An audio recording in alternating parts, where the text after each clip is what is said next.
Present by Albela Music. Singing by Bansi and Sanjit Yadav. अभी आप सुन रहे हैं दीवाना म्यूजिक की शानदार प्रस्तुति। अमर आयुष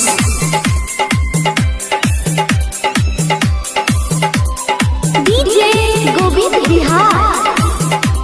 सोनिया हरुसल बसखी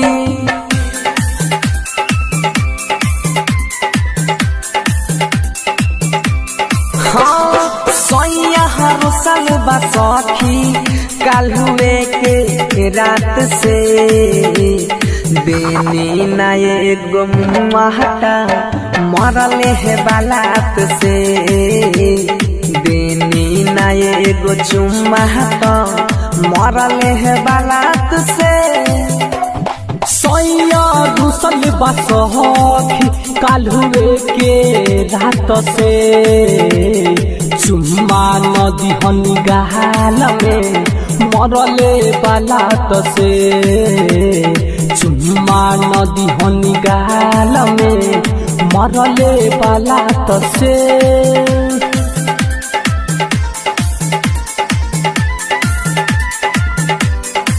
डीजे गोविंद बिहार।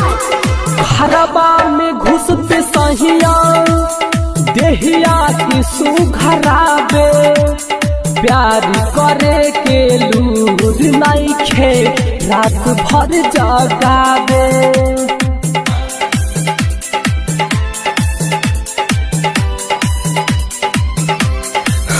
घरबा में घुसते सहिया देहिया के सुघराबे प्यार करे के लूरा नहीं खे रात भर जगावे हाँ रात भर जगावे कहीं छोड़ दिए सैया जी कहीं छोड़ दिए सैया जी कब बोले ना बात से महना देहनी भतारा के मरले है बालात से चुम्मा देहनी भतारा के मरले है बालात से। Presented by Albela Recording Studio, Simra। DJ Govind Bihar.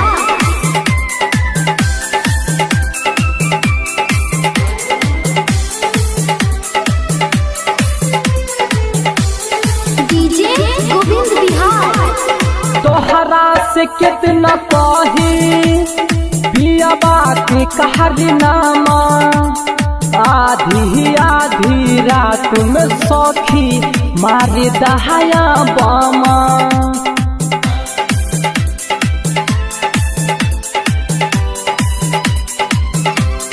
हाँ तोहरा से कितना कही सोया के कहरा नामा आधी आधी रात में सखी मारे दहाया बामा मारे दया बामा